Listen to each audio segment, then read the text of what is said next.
Félicien, c'est l'heure d'aller au boulot. Mais qu'est-ce que tu fais? C'est l'heure. Déjà? Oui, c'est l'heure d'aller au boulot. Ah, mais faut que je prenne ma voiture. Ta voiture?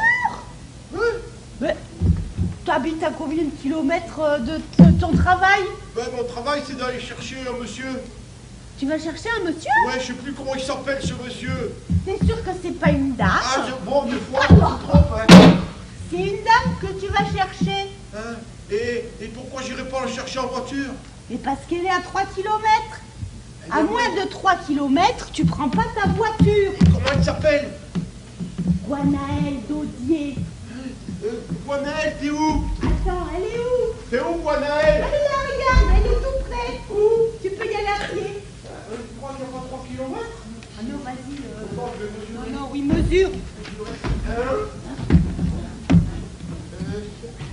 J'ai presque fait 1 kilomètre, là. 1 kilomètre, oui.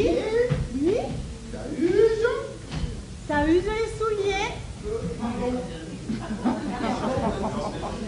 Pardon.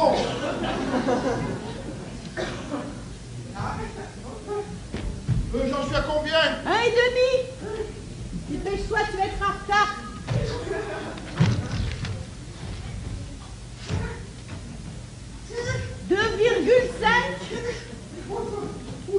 Multiplié par le vélo plus la voiture, 2000 € moins 140.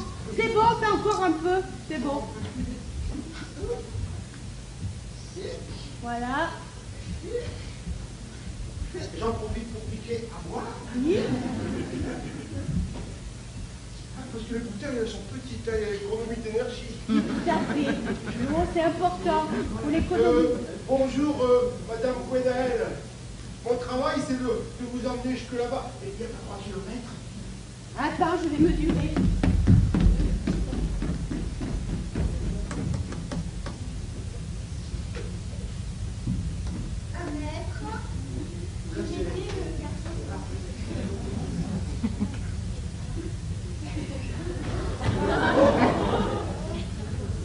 C'est bon? Vous pouvez venir. 2 mètres, c'est bon. Ouais, C'est bon. Il n'y a pas de problème. Mademoiselle Guénaël.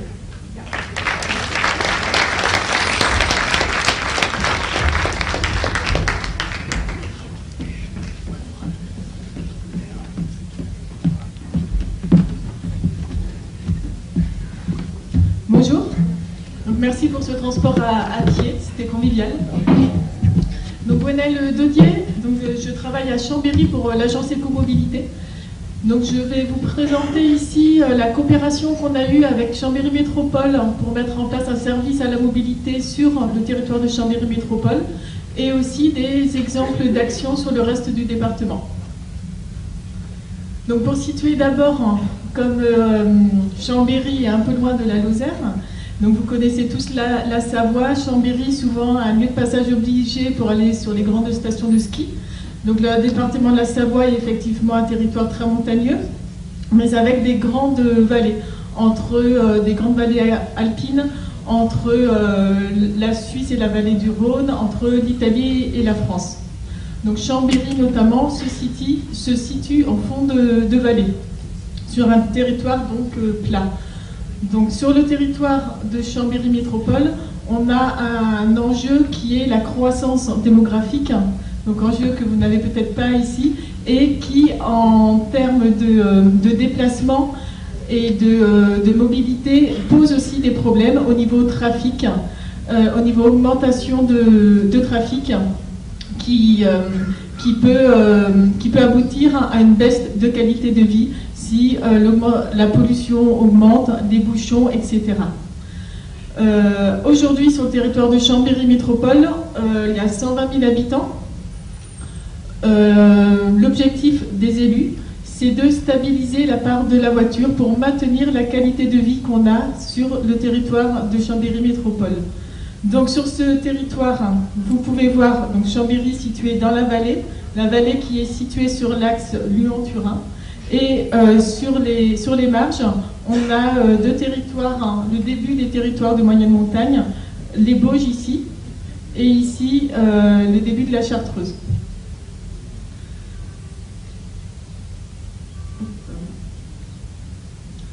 Donc rapidement, pour vous présenter le contexte sur Chambéry Métropole, les déplacements. Donc suite à des études réalisées dans le cadre d'enquête ménage en 2007, on a ces chiffres, à savoir que par jour, il y a 400 000 déplacements en 2007 et que les 2/3 se font en voiture individuelle, alors que 50%, donc la moitié des déplacements, sont inférieurs à 3 km.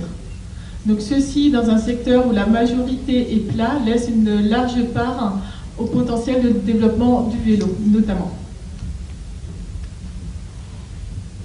Donc dans ce contexte, on a eu 2 acteurs principaux qui ont permis la création de l'agence écomobilité. Donc tout d'abord une agglomération, une collectivité locale, Chambéry Métropole, dans le cadre de la politique transport, qui visait à réduire l'usage de la voiture individuelle pour maintenir la qualité de vie notamment. Et il y avait aussi une association de promotion du vélo, Roue Libre, qui est une association adhérente à la FUBICI.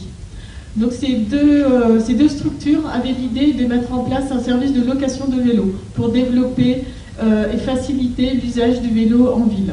Donc à partir de là est née l'idée d'une vélostation, donc un service de location situé en gare. Et en 2001 a été créée l'agence écomobilité.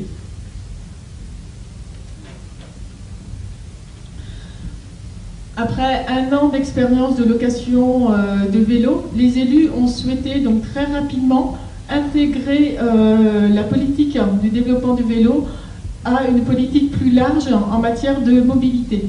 Et donc dès 2002, on a commencé à travailler en conseil auprès des entreprises, auprès des établissements scolaires, pour mettre en place des plans de déplacement entreprise et des plans de déplacement écomobilité scolaire. Ensuite, 3 ans plus tard, on a travaillé avec le service de transport urbain, le STAC, pour mettre en place et co-gérer une centrale de mobilité, à savoir un service d'accueil téléphonique avec un numéro où toute personne souhaitant se déplacer autrement qu'en voiture individuelle, mais ayant des difficultés pour le faire, pouvait appeler pour avoir des conseils. Ensuite, 4 ans plus tard, tout en maintenant ces missions de base, les fondements de l'agence écomobilité, on a continué à se développer pour mettre en place des projets adaptés à l'évolution de la société. Donc on a travaillé sur le thème de la mobilité solidaire, donc auprès d'un public précaire. Ensuite, en 2011, on a lancé une opération expérimentale d'accompagnement pour inciter les personnes à faire les courses à vélo. Puisque les courses, pareil, les distances sont très courtes pour aller les faire, mais c'est souvent par rapport au transport des courses qu'on utilise la voiture. Donc là, on a prêté du matériel type carriole, caddie qui se fixe derrière un vélo, etc. pour expérimenter une manière différente de faire ces courses et surtout le transport et mettre en réseau des personnes sur le sujet. Et enfin, depuis l'année dernière, on travaille sur un axe santé pour que la mobilité soit vue comme un levier en matière de santé intégré aux politiques de santé par rapport à la mobilité active, donc principalement la marche et le vélo.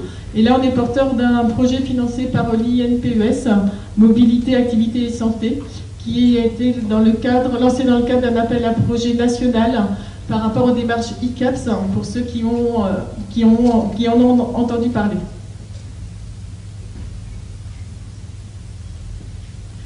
Donc maintenant, les partenariats financiers, je dirais que la force de l'agence écomobilité, c'est vraiment l'accompagnement et le soutien d'une collectivité locale qu'on a eu depuis le début et de manière pérenne.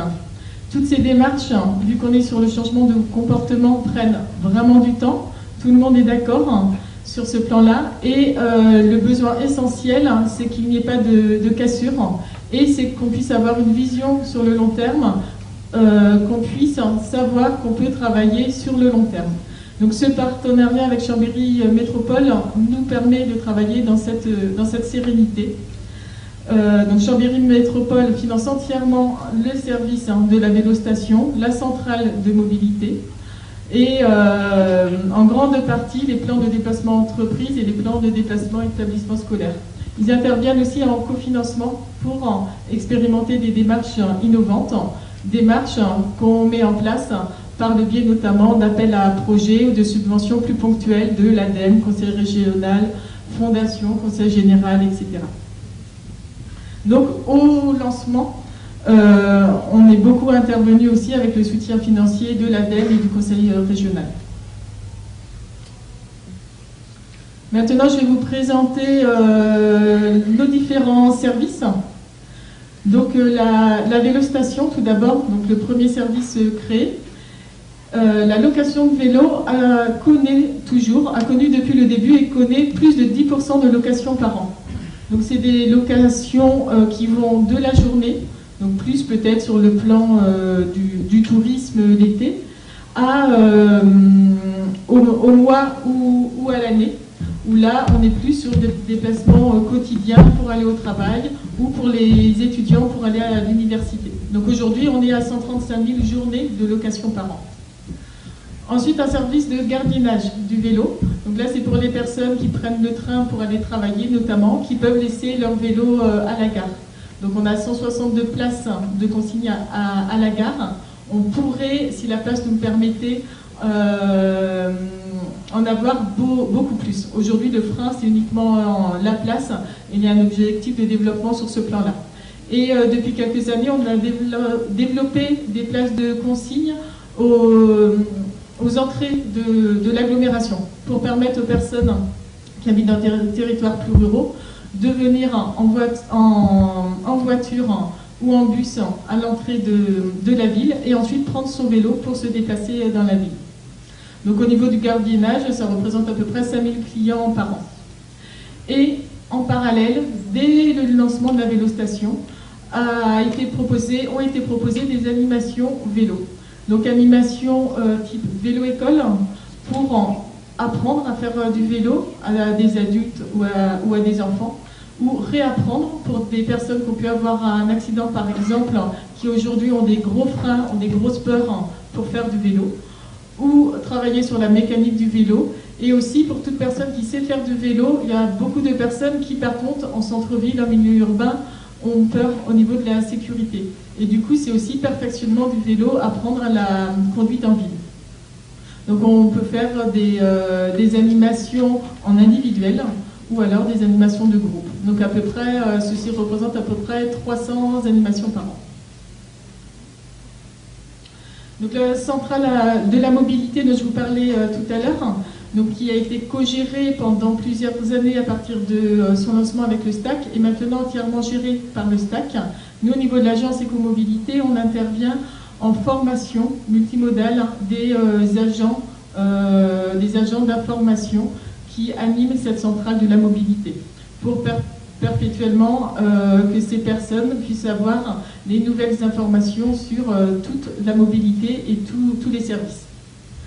Donc c'est une centrale de renseignement qui gère des appels donc de toute personne qui souhaite avoir des renseignements, mais aussi qui se déplace, qui va sur le terrain pour faire des animations, comme vous pouvez le voir ici, en entreprise, auprès du grand public, lors d'événements. Donc l'objectif aujourd'hui, c'est vraiment de développer cet aspect animation pour que cette centrale de mobilité se déplace et aille vers le public. Un public averti qui souhaite des informations, mais aussi un public qui ne recherche pas à la base des informations. L'objectif étant de l'interpeller sur le sujet. Donc maintenant, je vais vous parler des plans de déplacement entreprise, donc sujet sur lequel on travaille depuis 2002, sachant que le contexte est le suivant. Sur l'agglomération de Chambéry, on a 70% des salariés qui habitent l'agglomération et plus de la moitié qui habitent à moins de 7 km. Donc il y a vraiment une marge d'action pour laisser sa voiture individuelle au garage et venir par d'autres modes de transport, que ce soit le vélo, le transport urbain ou développer le covoiturage. Donc comment on a travaillé sur le sujet?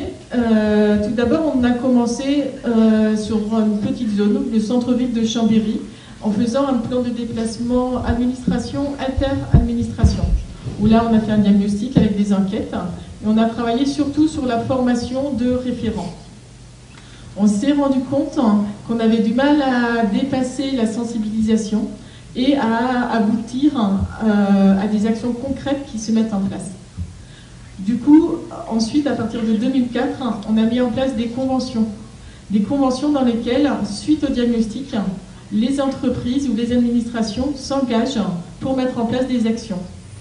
Actions proposées de manière concertée au niveau de l'entreprise. Ça peut être des actions type acquérir une flotte de vélos, aménager des locaux pour permettre aux personnes qui viennent à vélo de prendre une douche, aménager des parkings, un parking de covoiturage, etc. Et aussi des mesures d'incitation. Donc dès ce moment-là, on a proposé, donc via les financements de Chambéry Métropole, une aide de 25% aux salariés pour des abonnements annuels de transport, bus et vélo. Donc c'était le prémisse de la prime transport qu'on connaît aujourd'hui. Donc un petit zoom sur les animations, parce que pour nous le point clé de la réussite d'un plan de déplacement entreprise, c'est vraiment les animations. Donc des animations proposées par le service, la centrale de mobilité, Mobile Conseil, ou par les animateurs vélo de la vélostation avec des contrôles techniques et aussi des essais de vélo à assistance électrique ou l'animation de rencontres entre des référents. Donc les plans de déplacement entreprise et nos méthodes d'intervention évoluent toujours, à savoir qu'on avait travaillé que sur les entreprises supérieures à 50 salariés. Maintenant, on intervient également auprès des entreprises moins de 30 salariés. On mène des actions, des animations ciblées par zone d'activité. Un exemple l'année dernière de covoiturage financé par la Fondation de France. Et aujourd'hui, on se rend compte que les conventions qui ont permis aux entreprises de s'engager sur des plans d'action peuvent aussi être perçues comme un frein, car il y a de la paperasse administrative et ça peut paraître contraignant. Donc aujourd'hui, suite à une évaluation des PDE qu'on a fait, on propose deux choix, soit la convention, soit un contrat. Et le contrat ouvrant un droit à recevoir des animations et des services gratuits. Voilà, du coup aujourd'hui c'est 500 entreprises touchées. Alors les plans de déplacement établissement scolaire, donc là je serai assez court puisque je pourrais le développer davantage lors de la table ronde de cet après-midi. Mais globalement, on travaille sur la base d'un partenariat toujours entre les mairies, les écoles et les parents d'élèves.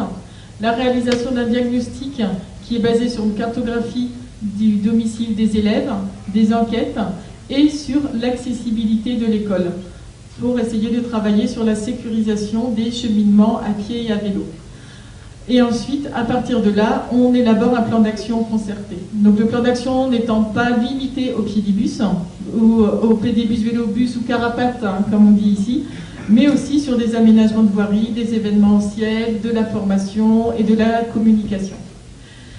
Et en parallèle de ces projets d'écomobilité scolaire, on essaye vraiment toujours d'intervenir auprès des enfants dans les classes pour les sensibiliser et les former dès le plus jeune âge, dès la maternelle, aux enjeux des déplacements, à se déplacer à pied ou à vélo en sécurité. Voilà quelques exemples d'actions. Un vélobus notamment qui fonctionne quotidiennement avec 15 enfants, tous les matins, tous les soirs.